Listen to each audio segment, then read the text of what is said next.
Hello friends, आज मैंने start किया है लाइव स्टडी और ये मेरे सामने मेरा सब्जेक्ट रखा हुआ है। एक बोतल है स्प्रे और एक छोटा सा डब्बी है, लेकिन बोतल दिख नहीं रही है, पर मुझे दिख रही है। वीडियो में नहीं दिख रही है पर मुझे दिख रही है, तो मैं अपने हिसाब से उसको मेजरमेंट करूँगी और उसका पर्सपेक्टिव लूँगी।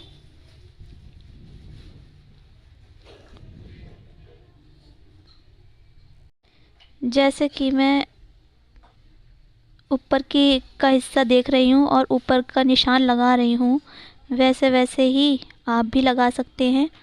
मैंने इसको सबसे पहले पेंसिल से नापा था, कितना इसका मेज़रमेंट होना चाहिए और कितनी इसकी पर्सपेक्टिव होना चाहिए, तो उस हिसाब से मैंने इसको 3 गुना बड़ा रखा है। और सबसे पहले मैं इसकी सिर्फ ओवरऑल आउटलाइन देख रही हूँ, सिर्फ इसके एंगल देख रही हूँ कि कहाँ से कौन सा एंगल आना है, कौन सा नहीं आना है। पेंसिल से दिख नहीं रहे, लेकिन मैं बना रही हूँ और डार्क भी करूँगी। आप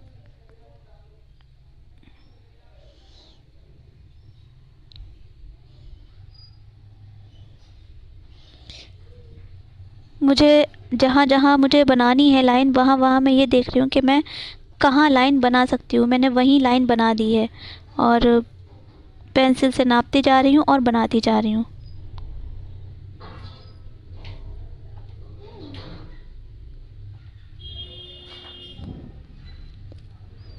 मैंने इसकी लंबाई 3 गुना ली थी, जैसे पेंसिल से मैंने नापी थी तो वो उस हिसाब से मैंने 3 गुना ली थी, और उसकी चौड़ाई भी मैंने अब 3 गुना कर ली, तो 3 हिस्सों में बांट दिया।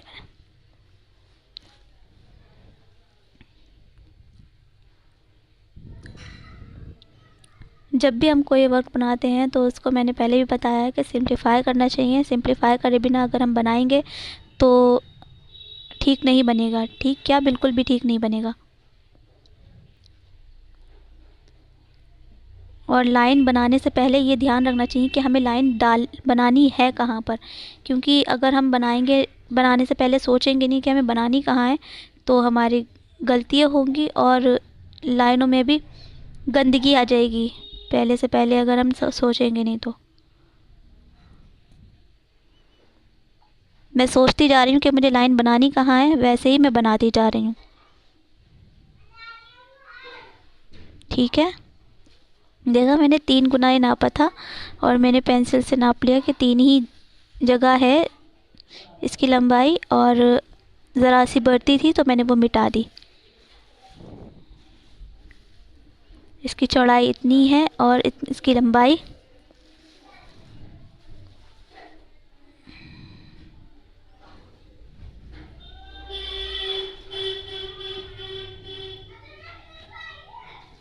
मैंने पहले बताया था आपको कि पेंसिल नापनी कैसे है, पेंसिल से अपने वर्क को नापना कैसे है, तो वो आप चाहें तो मेरी दूसरी वीडियो है इसी चैनल पर, वो भी देख सकते हैं आप। उसमें मैंने एक जग लिया था, उसको मैंने सिंप्लीफाई किया था। वो ज़्यादा आसान है, अगर बिगनर हैं तो उसको देख लें और उसी हिसाब से अपने आर्ट वर्क को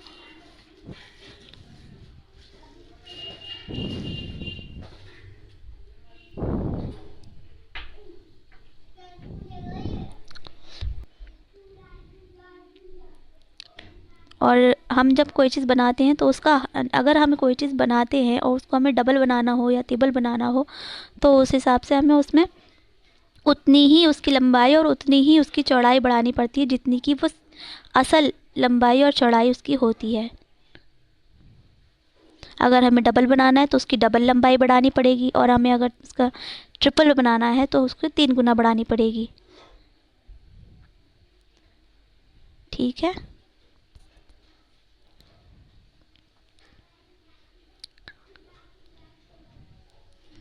अब जैसे कि मैं इसकी आउटलाइन बनाती जा रही हूँ, मुझे पता है मैं, तो उसी हिसाब से हमें अपनी लंबाई और चौड़ाई ले लेनी होती है। आपको शुरुआत में हल्की पेंसिल, मतलब लाइट पेंसिल ही लेनी है। तो ये मैं बात बार बार बताती रहती हूँ कि लाइन मैं डार्क बना रही हूँ सिर्फ आप लोगों के लिए, इसमें भी आपको डार्क नहीं दिखेगी क्योंकि मैं इसकी आउटलाइन अभी बहुत हल्की ले रही हूँ, लेकिन मैं इसको डार्क करूँगी तब आप देख सकते हैं। मैंने इसका मेज़रमेंट जैसे लिया है वैसा मैं आपको बता रही हूँ कि मैंने अगर एक लाइन को बड़ा जितना बड़ा है उतने बड़ा बनाया है और उसको मुझे 3 गुना बनाना है, तो उस लाइन को मैं 3 गुना ही बढ़ाऊँगी। जितनी वो है उसके 3 हिस्सों को मैं बांट दूँगी उसे उस 3 हिस्सों में।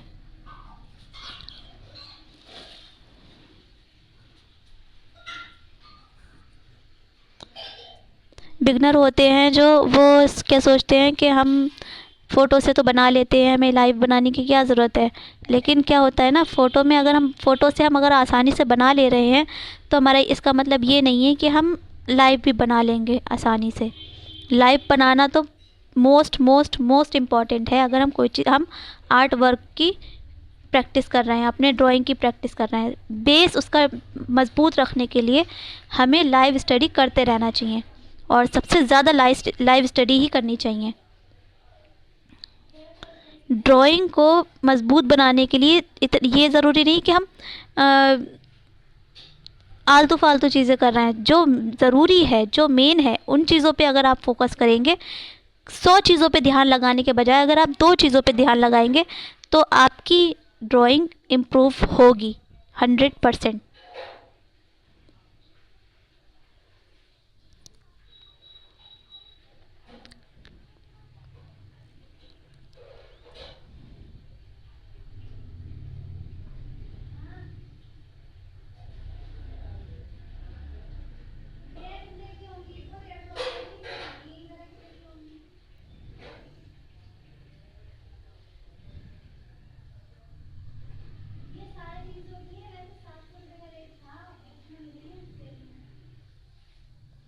लॉन्ग आवर स्टडी जो होती है उसमें पेशेंस रखना पड़ता है। पेशेंस नहीं होता है तो बिगनर बहुत ज़्यादा जल्दी बोर हो जाते हैं। ये बोर होने की चीज़ नहीं है, ये तो सीखने का स्टेज है और स्टेप बाय स्टेप ही आगे बढ़ा जाता है। वैसे ही इस पे भी फोकस करना चाहिए। फोकस करे बिना हमें कुछ नहीं आने वाला। ठीक है, इसलिए मैं बोलती रहती हूँ बिगनर्स को कि प्रैक्टिस में लाइव स्टडी बहुत ज़्यादा ज़रूरी है। और ज़रूरी नहीं कि आप बड़ी चीज़ या फिर डिफ़िकल्ट चीज़ ही लें या 3-4 चीज़ों को ही लेके बनाएं। आपके लिए ज़रूरी है कि आप सिंपल से स्टार्ट करें। सिंपल से स्टार्ट करेंगे तो आपके लिए बहुत बहुत बहुत ज़्यादा बेहतर रहेगा। और इसमें क्या होता है ना कि आपको गैस करना पड़ता है कि आपकी लाइन आ कहाँ रही है। जैसे कि अगर हम 2D में 3D में हमारी कोई चीज़ है, हम बना रहे हैं, 3D में रखी हुई है, हमें बनानी है उसे 2D में, तो उसी हिसाब से हमें उसको सिंप्लीफाई करने के लिए लाइनों को देखना पड़ता है कि गैस करना पड़ता है कि अगर हम ऊपर की लाइन बनाएंगे तो वो कहाँ से कहाँ तक आएगी, साइड की बनाएंगे तो वो कहाँ से कहाँ तक आएगी, उसी हिसाब से आगे बढ़ते रहेंगे। तो आप पहले गैस करेंगे, फिर आप देखेंगे चेक करके कि हमारी लाइन सही आ रही है। तो ये होता है गैस एंड चेक रूल। अगर गैस अच्छा होगा तो आपका रिज़ल्ट भी अच्छा आएगा, गैस सही से नहीं होगा तो रिज़ल्ट भी अच्छा नहीं आएगा। इस रूल को याद रखें, गैस फर्स्ट देन चेक।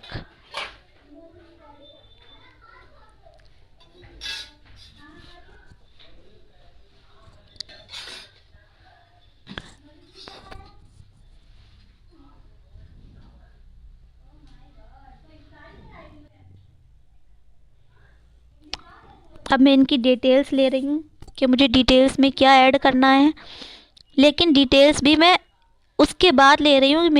मुझे लग रहा है कि मेरे सिंप्लीफाई में कोई गलती नहीं हुई है, उसके बाद मैं उसकी छोटी छोटी लाइनों को ऐड कर रही हूँ। ये लॉन्ग आवर स्टडी होती है, आपको इसमें टाइम देना ही पड़ता है। टाइम नहीं देंगे और सब्र नहीं रखेंगे तो ना ही आपका आर्ट वर्क अच्छा बनेगा और ना ही आपकी इम्प्रूवमेंट होगी। और क्या होता है, जैसे बिगनर्स सोचते हैं कि अगर हमारी ड्राइंग अच्छी हो रही है तो हम ड्राइंग तो अच्छी हो रही है तो हम कलर्स की तरफ चले जाते हैं, शेडिंग की तरफ चले जाते हैं। पर नहीं, अगर हमारी ड्राइंग अच्छी हो रही है तो आप देखें कि उसमें गलती कहीं है या नहीं। एक बाल बराबर गलती भी आपको देखनी ही पड़ेगी।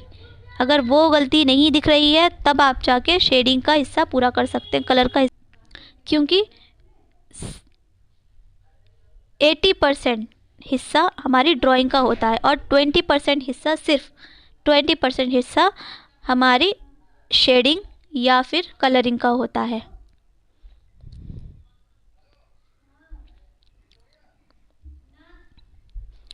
अब देखिए मैं इसमें छोटे छोटे छोटे छोटे ऐड कर रही हूँ लाइंस को, और देखती भी जा रही हूँ कि मेरी कहीं गलती तो नहीं है, और अगर गलती है तो उसे मिटाती भी जा रही हूँ। ये नहीं सोच रही कि मेरी गलती अगर है तो मेरी, अगर छोटी सी गलती है तो उसे रहने दूँ या फिर कोई बात नहीं इतना तो चलता है। नहीं, ऐसा नहीं चलता। ऐसे कैसे चलता है? गलती है तो मिटानी पड़ेगी, और मिटाई नहीं जाएगी तो हम ईमानदार नहीं कहलाएंगे। अपने आप से ईमानदारी रखनी चाहिए, अपने आप से सच बोलिए कि हाँ हमारी गलती है, और अपने आप को पेशेंस रखने सिखाइए कि अगर हम ड्राइंग कर रहे हैं तो उसमें आपको पेशेंस रखना पड़ेगा।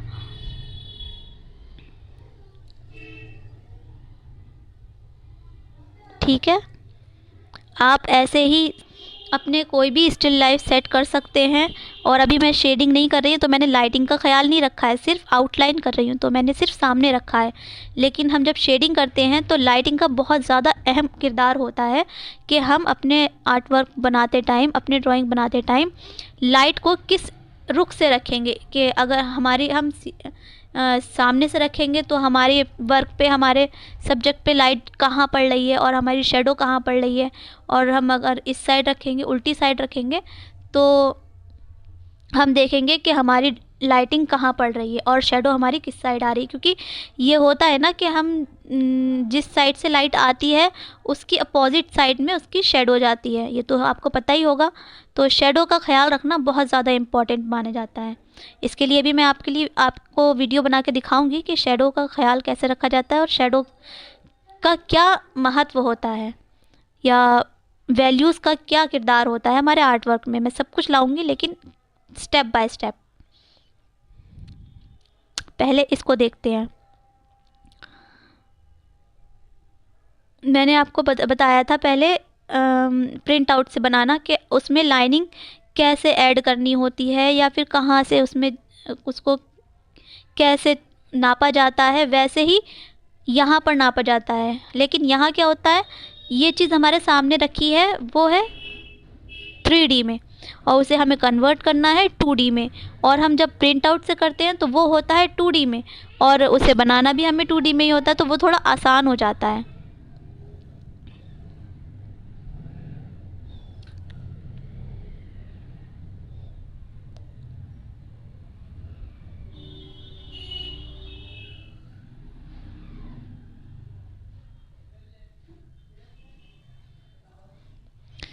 मैंने लाइनिंग थोड़ी डार्क करी है, आपको दिख रही होगी कि मैंने कैसे बनाया है। मैंने सेटअप कैसे रखा है, सेटअप भी ऐसे ही रखना है जैसे कि हम जहाँ बैठे हैं वहाँ से हमें हमारा जो भी सामान रखा हुआ है, हम सामने इस लाइव स्टडी बना कर रहे हैं, स्टिल लाइफ हमारा जो भी रखा हुआ है वो हमें आसानी से नज़र आए।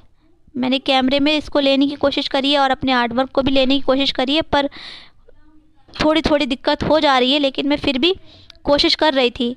पर आपको क्या करना है, आपको अपने सामने बनानी है तो आपको अपने सामने रखना है, और या फिर जैसे आपका हाथ चलता हो, सीधे हाथ से काम करना अच्छा लगे आपको तो स्टिल लाइफ को उल्टी साइड रख लें, और उल्टी हाथ से काम करना ठीक लगे तो स्टिल लाइफ को सीधे हाथ रख लें। मतलब कहने का ये है कि स्टिल लाइफ को आपकी नज़रों के सामने होना चाहिए। और क्या होता है, एक सबसे मेन बात जो होती है वो ये होती है कि अगर हम ड्राइंग को बना रहे हैं तो उसको जो सामने रखा है सब्जेक्ट, उसको देखते रहना है, देखे बिना नहीं बनाना है। अब मैंने सारी आउटलाइन कर दी है और अब मैं डिटेल डाल रही हूँ, लेकिन मैंने सब कुछ किया स्टेप बाय स्टेप ही है। ठीक है, गलतियों को मिटाना ना भूलें और गलत लाइनें जो हो जाएं उन्हें भी मिटा दें, क्योंकि जैसे मैंने पहले बताती हूँ और हमेशा बताऊँगी कि जो लाइनें हमारी गलत होती हैं वो हमें कंफ्यूज करती हैं आर्ट वर्क को ठीक करने में। हमें समझ नहीं आता कि हमारा आर्ट वर्क हमने अपने आर्ट वर्क की कौन सी लाइन ठीक बनाई थी और कौन सी ख़राब बना दी थी। इसलिए जो भी ख़राब लाइन हो उसको हैंड टू हैंड मिटाते चले जाएं। हमेशा अपने आर्ट वर्क को बनाते टाइम सब्र के साथ काम करें, और सब्र के साथ काम नहीं करेंगे तो इम्प्रूव नहीं कर पाएंगे। लॉन्ग आवर स्टडी में ये बहुत ज़्यादा इम्पॉर्टेंट है। और प्रैक्टिस में आपको लाइनों का ध्यान रखना है। हाँ, एक बात और, इन सब को करने से पहले आप क्या कर सकते हैं, अपने आर्ट वर्क को क्रिएट करने से पहले थोड़ी सी एक्सरसाइज कर सकते हैं। तो एक्सरसाइज कैसे करनी है, जैसे कि एक बड़ा पेपर ले लें। बड़े पेपर में आप सर्कल की, सीधी लाइंस की, आड़ी लाइंस की, तिरछी लाइंस की और ओवल्स की, बॉक्सेस की, सब चीज़ों की एक्सरसाइज कर सकते हैं। वो भी वो हॉरिजॉन्टल करेंगे तो आप इम्प्रूव करेंगे। और मैं आपको हर वो चीज़ बताती हूँ जिससे आर्ट वर्क आपका इम्प्रूव हो सके। ठीक है, इम्प्रूवमेंट में आपको ध्यान देना है। जितनी ज़्यादा आप इम्प्रूवमेंट पे ध्यान देंगे उतना ज़्यादा आपका आर्ट वर्क इम्प्रूव होगा। अगर हम कोई भी जैसे कि चीज़ बना रहे हैं, कोई भी स्टिल लाइफ है या फिर कोई भी फ़ोटो से हम प्रिंट आउट से बना रहे हैं अपना आर्ट वर्क, तो जब उसमें हम कोई सर्कल वाली चीज़ या ओवल वाली सी चीज़ बनाते हैं तो उसको भी हम सीधी लाइंस में पहले कन्वर्ट कर लेते हैं। सीधी लाइंस में अगर हम कन्वर्ट कर लेते हैं तो इतनी ही आसान हो जाती है वो चीज़ जितनी कि सीधी लाइंस वाला कोई सब्जेक्ट हो जाता है। और अगर हम बिना लाइंस के सिर्फ ओवल बनाना शुरू कर देते हैं या सिर्फ सर्कल बनाना शुरू कर देते हैं तो उसमें हमें दिक्कत आ जाती है। हम परेशान हो जाते हैं कि हमारा सर्कल ठीक बना या फिर हमारे सर्कल में कहाँ गड़बड़ आ रही है, कहाँ नहीं। इसलिए बॉक्स बना लें और उसके बाद जितना बड़ा सर्कल है, जितना बड़ा ओवल है, उस हिसाब से बॉक्स बना लें और उसी हिसाब से उसको ओवल में या सर्कल में कन्वर्ट कर लें। वो सीधा सर्कल बनाने से ज़्यादा आसान होता है। बाकी प्रैक्टिस करते रहें, मैं भी कर रही हूँ, आप भी करिए। अपनी प्रैक्टिस पे ध्यान रखिए और मेहनत करते रहिए।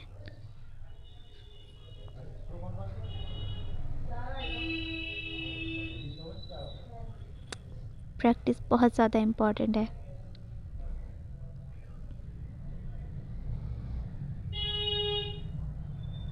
और हाँ, बैकग्राउंड के शोर पे थोड़ा कम ध्यान देना, क्योंकि यहाँ पर थोड़ा सा शोर ज़्यादा होता है। मेरा घर ही ऐसी जगह है जहाँ शोर ज़्यादा होता है, किसी भी टाइम शोर ख़त्म ही नहीं होता।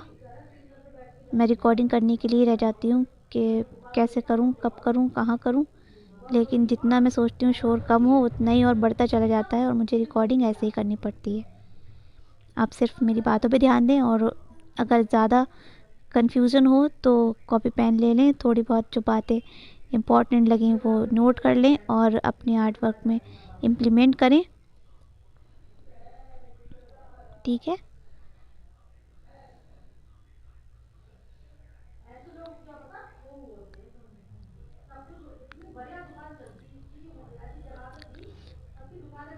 स्टिल लाइफ को अपनी नज़रों के सामने रखना होता है। आई लेवल तो आप जानते ही होंगे। बैठे होंगे तो भी आई लेवल पे होना चाहिए, खड़े होंगे तो भी आई लेवल पे होना चाहिए। अगर आई लेवल से नीचे होगा तो आपको बनाने में बहुत ज़्यादा दिक्कत आई, क्योंकि वो आपका आर्ट वर्क ऊपर की साइड आप देखते होंगे, और अगर हम नीचे बैठे हैं और आर्ट वर्क ऊँचा होगा तो वो नीचे से ऊपर की साइड दिखता होगा। तो उसमें ना पोजीशन बदल जाती हैं हमारे आर्ट वर्क की, और जब पोजीशन बदल जाती है तो बनाने में बिगनर्स को बहुत ज़्यादा डिफ़िकल्टी होती है। चलिए प्रैक्टिस करते रहिए। अल्लाह हाफिज़। अगली वीडियो में मिलते हैं।